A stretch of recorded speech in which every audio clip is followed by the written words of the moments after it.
This is Caspa's critical moment. This is Caspa's critical moment. And it has the chance, the last of the last chance to show us if it can continue ferocious like it did in 2023, or is it just one of those cryptos that just can't fight gravity and will go down in history as one of the biggest potentials in crypto. Just like when you were, in your school and your teacher told you, oh, all the potential you had. Is Caspa that or not? Stay until the end. I will give you my answer. But before that, cook the like for the algorithm, because we want to make sure that we send these videos to everyone to see. And please comment in the section below. Tell me what you think about Caspa. I know you Caspians are going to roast me, and I'm all open to get roasted as much as you want. Let's go ahead and make sure that you understand my point of view on this Caspa's critical moment. And I'm talking about price action. I know some of you don't like chart because, oh, it's a voodoo. It's a voodoo. Ooh, no, it's not voodoo, okay? When you go to a doctor and he tells you, oh, your MRI has this and this and this and that, you tell him, oh, it's voodoo, the MRI. No, okay, same thing, Rentgen, same thing, the charts. The charts are just a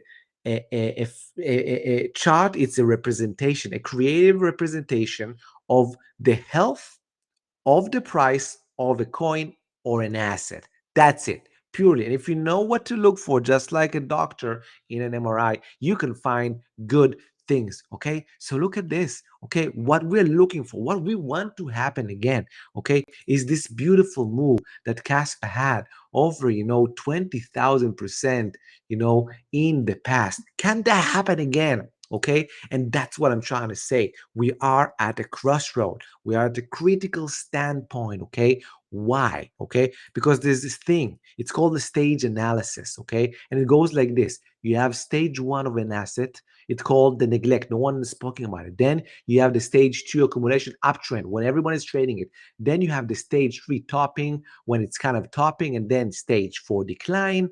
And after stage four decline, you have stage one again. And sometimes some assets can get a renewed stage two. All right, remember one, two, three, and four. Very easy framework. Very, very easy. Okay, now let's take a look at Caspa for just one moment to see that this is not voodoo, nothing at all. So, what did you had? Okay, you had this stage one over here. Okay, very short stage one, which means a lot. Okay, then you had all this stage two, amazing stage two uptrend, 20,000% and more. Then you had, lo and behold, stage three topping. Okay, very, very, very, very, very easy. And then you had the stage four decline.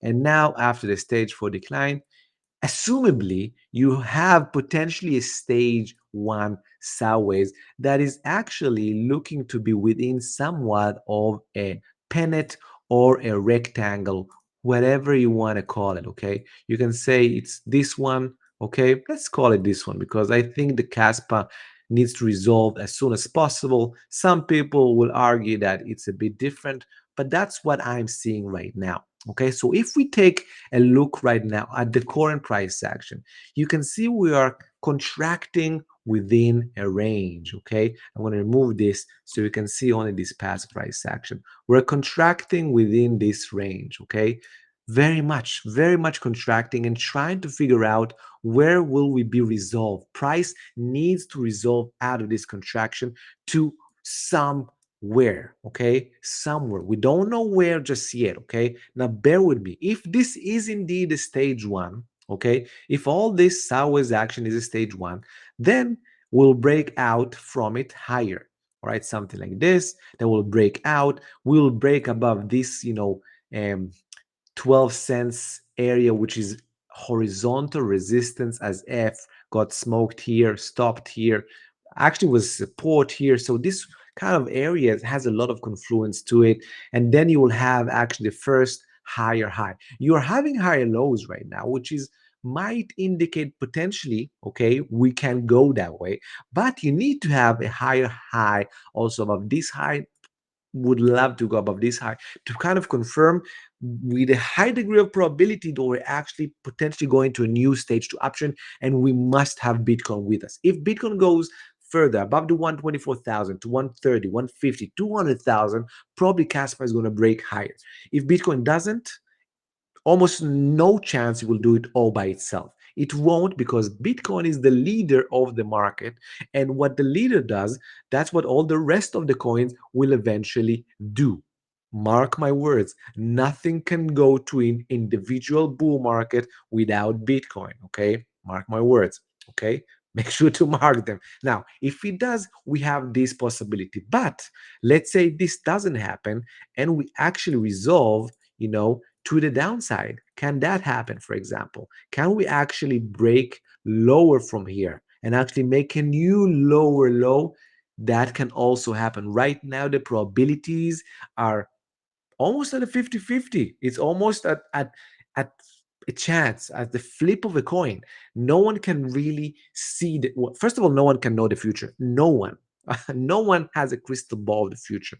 And looking at price action, you don't see right now a lot of clues about which side will it go, because you're having a contraction. Now, I will say one thing: the contraction is actually happening on a downtrend. Okay, on a downtrend. So this is kind of a pole, and this is the pennant. These things more often resolve to the downside and not to the upside. Because if I would be flipping, flipping this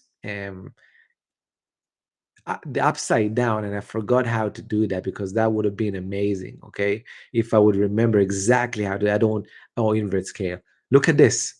If you would look at this from a standpoint of this, then you will get a probability that you're actually going to go higher, right? This seems like a chart that wants to go higher, but remember, it's inverted. So if it's inverted, the reality is that you have a big chance of it breaking down. Okay, you have a big chance. Now, I'm not saying it will happen. I don't know the future. Anything can happen. And I know what all of you tech people are going to say: Kaspa is the next Bitcoin, whatever. Hey, until proven that it is the next Bitcoin, it's just a pure gamble. If you want to gamble your money away, hey, it's your money. You can do whatever you want to do with it. Kudos, letting you do your own thing, do your mistakes, learn, improve. Eventually, you will learn what I learned the hard way. Okay, that gambling your money might work for a certain amount of time, but the thing is that you won't know when to take profits, and the inevitable thing will happen, which the coin, with whichever Caspa, whatever, is going to fight gravity, because 99.99% of all cryptos have an issue with gravity. Okay, so for me, if it breaks to the downside, it's a complete short. If you have a huddle, I would argue you should be selling it. If it breaks to the upside, I would argue continuation at least above the 12 cents. Okay, you can wait for a breakdown, not from the pennant, but from the 8 cents. If it goes below 8 cents, that's a big no. Okay, if it breaks strong below, then retest and go even down, bad, short. If it goes above the 12 cents, retest this pennant and continue, you can go long. And again, this is not financial advice. This is purely for education purposes. And if you want to make sure that you don't miss, okay, because hey, whatever it's going to happen, whatever it is if this is going to be a short trade or a long trade, I know most of you just want to go long. Okay, really depends on the market. As I said, mark my words, it depends a lot on Bitcoin. Okay, but it doesn't matter. I invite you to come join my membership. Okay, I'm going to be there to make sure that I will tell you when to get long, if to get long, because if you just wait, you have opportunity cost and opportunity lost. Because while you are waiting for Caspa to work, I smoked few trades on ZBCN. I smoked a huge trade right now on AIoT. Huge trade. Let me show it to you. Let me show it to you. One of a big ass trade on AIoT. Take a look at this. This is from the membership. AIoT long trade, August 8th. Okay, I'm going to open the chart. Take a look. This was a beauty. Okay, buy the above the 46 cents. Put a stop loss. Always be protected. Always have risk management in mind. And if I go to the chart, okay, if I go to the chart, and I'm going to show it to you right now, look where it is. Oh, mama. Oh, mamma mia. This is amazing. Remember the 46 area? You can't even see it almost anymore. okay, because the 46 area was the breakout of this level. This was the 46, sorry, over here. And now we already are hugely in profit. We already took profit. Amazing, amazing move. So instead of waiting for Caspa to work with all your capital, wait for it. Wait for it to become the next trade. So many of you have been waiting on Caspa for years. Okay, for years, over years, over years, over years, over years. So many of you, no, no one is in profit almost on Caspa right now from the past 2 years. No one. So instead of having all that, opportunity cost, just join the membership, scan the QR code. I'm going to give you a coupon code so you can use Summercell25 on the checkout. Go check it out. 25% until and well, not for long, not for a lot more. Come trade with us. I'm going to make sure you get into Caspa, get out of Caspa, short Caspa, long Caspa, or any other coin, because we do not fall in love with coins. We just want one goal in mind: how to make money, to increase our P&L over time, and not to get attached to a coin. That is it. That is the main goal. Okay, flip it. Flip the script from attaching for one coin to make me rich, and I'm on one coin waiting for it. Oh my God, please help me. To professional execution. Until next time, everyone. No edge, no trade. Cheers.